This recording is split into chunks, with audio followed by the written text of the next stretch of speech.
रूस यूक्रेन जंग से जुड़ी हुई एक और बड़ी खबर सामने आ रही है। यूक्रेन के रक्षा मंत्री ने मिग-29 पर बड़ा बयान दिया है। रूस के रक्षा मंत्री ने कहा है कि स्लोवाकिया ने यूक्रेन को जो मिग-29 दिए हैं उन्हें रूस के इंजीनियरों ने खबर कर दिया है। यूक्रेन ने मिग-29 को खराब करने को रूसी साजिश बताया है। भीषण जंग के बीच यूक्रेन को मिग-29 में बड़ा धोखा मिला है। जो उड़ तो सकता है लेकिन फायर नहीं कर सकता। स्लोवाकिया से 13 मिग-29 जेट विमानों में से यूक्रेन को 4 मिग-29 मिले हैं जो खराब हो चुके हैं। और ऐसे में सवाल ये उठता है कि भले ही अमेरिका और नाटो यूक्रेन को रूस के खिलाफ जंग जारी रखने के लिए पिछले 14 महीनों से हथियार दे रहे हैं, लेकिन इन हथियारों में एक भी ऐसा नहीं है जिसकी बदौलत ज़ेलेंस्की ये जंग जीत सके। अगर ऐसा नहीं है तो फिर नेटो के 2 देश यूक्रेन को अपना आउटडेटेड हथियार सप्लाई क्यों कर रहे हैं?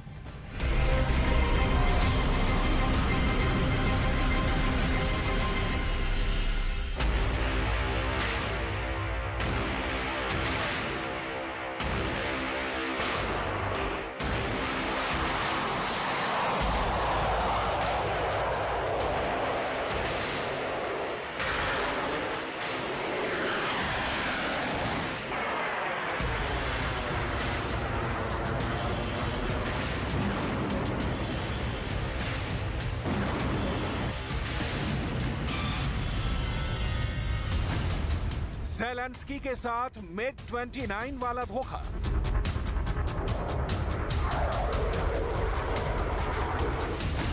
ज़ेलेंस्की को मिले पुराने मिग-29। पोलैंड, स्लोवाकिया ने यूक्रेन को ठग लिया। 33 साल पुराने जेट से जंग लड़ेगा यूक्रेन।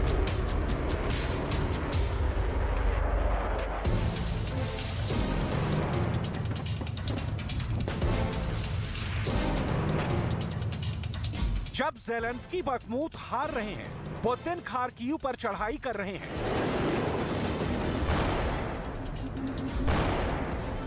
जब ज़ेलेंस्की के सामने कीव को बचाने का चैलेंज है,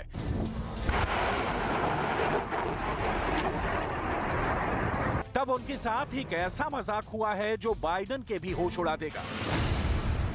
जंग में नाटो यूक्रेन को हथियार देकर उसकी मदद का दावा कर रहा है, लेकिन सच्चाई बिल्कुल अलग है। ज़ेलेंस्की के साथ बहुत बड़ा धोखा हुआ है। ये वो मिग-29 फाइटर जेट हैं जो पोलैंड ने यूक्रेन को दिए हैं।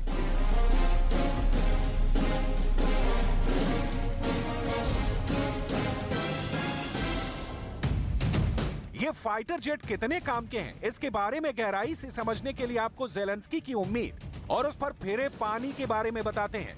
ज़ेलेंस्की रूस के खिलाफ जंग जारी रखने और रूस की फौज को बैकफुट पर धकेलने के लिए नाटो से बार-बार F-16, मिराज 2000 और यूरो फाइटर टाइफून मांग रहे थे। लेकिन हैरानी इस बात की है कि अमेरिका, जर्मनी, फ्रांस और ब्रिटेन ने ज़ेलेंस्की की इस मांग को सिरे से खारिज कर दिया। और इससे भी बड़ी हैरानी की बात यह है कि नाटो देशों पोलैंड और स्लोवाकिया ज़ेलेंस्की को मिग-29 फाइटर जेट देने के लिए तैयार हो गए। दुनिया को लगा कि पोलैंड और स्लोवाकिया वाकई ज़ेलेंस्की की मदद कर रहे हैं, लेकिन जब आपको यूक्रेन को मिल रहे मिग-29 फाइटर जेट की हकीकत पता चलेगी तो आप भी हैरान रह जाएंगे। जंग शुरू होने से पहले यूक्रेन की एयरफोर्स 4 तरह के फाइटर जेट इस्तेमाल कर रही थी, लेकिन ये सभी फाइटर जेट 1990 यानी सोवियत काल के हैं, यानी 33 साल पुराने। एक आंकड़े के मुताबिक जंग की शुरुआत में यूक्रेन का शुमार यूरोप की 7वीं सबसे बड़ी एयरफोर्स में किया जाता था। यूक्रेन के पास कुल 225 एयरक्राफ्ट थे। इनमें से 43 मिग-29 fighter jet, 12 Su-24 jet, 16 Su-25 jet, 26 Su-27 jet.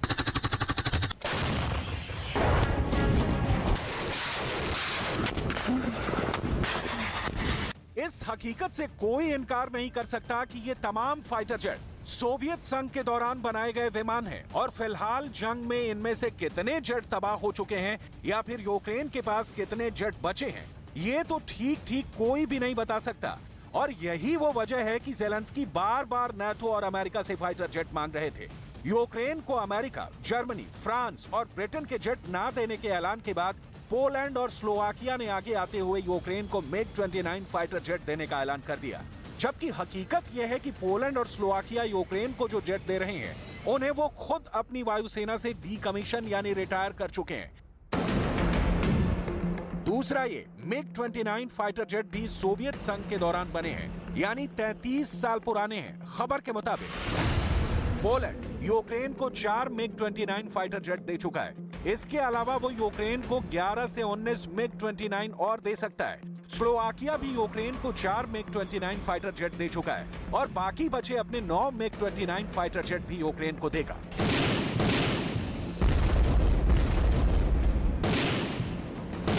अब सवाल ये उठता है कि आखिर ज़ेलेंस्की 33 साल पुराने बूढ़े हो चुके MiG-29 फाइटर जेट से रूस के 4th और 5th generation advance fighter jets का मुकाबला कैसे करेंगे?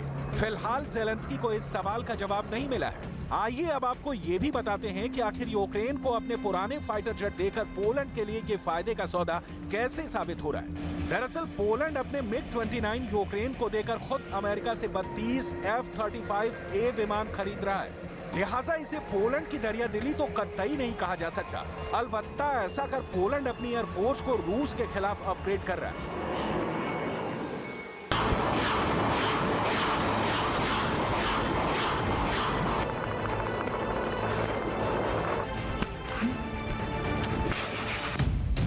इतना ही नहीं, पोलैंड साउथ कोरिया से 48 FA-50 फाइटर जेट भी खरीद रहा है। दूसरी तरफ स्लोवाकिया के लिए यूक्रेन को 13 MiG-29 फाइटर जेट देने का फैसला उसके लिए फायदेमंद है। हालांकि यूक्रेन को अपने तमाम यानी 13 MiG-29 फाइटर जेट देने के बाद स्लोवाकिया के पास एक भी फाइटर जेट नहीं बचेगा। तो ऐसे सूरते हाल में उसके एयर स्पेस की सुरक्षा की गारंटी पोलैंड ने ही उठाई है। इसके अलावा यूक्रेन को यूरोफाइटर जेट देने की एवज में अमेरिका स्लोवाकिया को 12 AH-1Z वाइपर अटैक हेलीकॉप्टर दे रहा है। इतना ही नहीं, अमेरिका स्लोवाकिया को 600 हेलफायर मिसाइलें भी दे रहा है। अब सवाल यह है कि यूक्रेन पोलैंड और स्लोवाकिया से मिल रहे इन MiG-29 फाइटर जेट्स की बदौलत आखिर कब तक रूस के फाइटर जेट फोर्स को टक्कर दे पाएगा।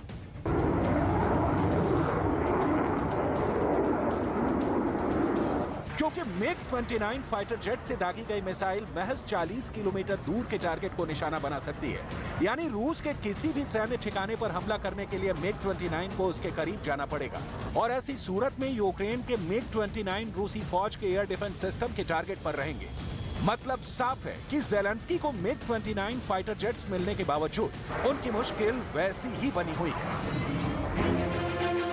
पोलैंड को लेकर रूस यूक्रेन को एक चेतावनी भी दे चुका है। दरअसल जंग की शुरुआत से ही रूस पोलैंड पर यह आरोप लगा रहा है कि पोलैंड दोस्ती की आड़ में यूक्रेन के पश्चिमी हिस्से पर कब्जा करना चाहता है। चूंकि यूक्रेन में पोलिश मूल के 20 लाख लोग रहते हैं, लिहाजा पोलैंड यूक्रेन के लीव, इवानो-फ्रेंकिव्स्क और टर्नोपिल प्रांतों पर कब्जा करना चाहता है। ये भी हकीकत है कि पोलैंड और यूक्रेन नवंबर 1918 से लेकर जुलाई 1919 तक जंग लड़ चुके हैं। जंग में जीत पोलैंड की हुई थी और पोलैंड ने यूक्रेन के जिस हिस्से पर कब्जा किया था उसे सोवियत रूस ने दूसरे विश्व युद्ध के दौरान जीतकर उसे यूक्रेन के नक्शे में मिला दिया था। रक्षा विशेषज्ञों का मानना है कि रूस इस बात का फायदा उठाकर पोलैंड और यूक्रेन में दरार डलवाना चाहता है और दोनों में इस दरार की बिना पर रूस नाटो को तोड़ना चाहता है। और अगर पुतिन का ये दांव कामयाब हो गया तो ज़ेलेंस्की के मददगारों की लिस्ट से पोलैंड का नाम हमेशा हमेशा के लिए मिट जाएगा।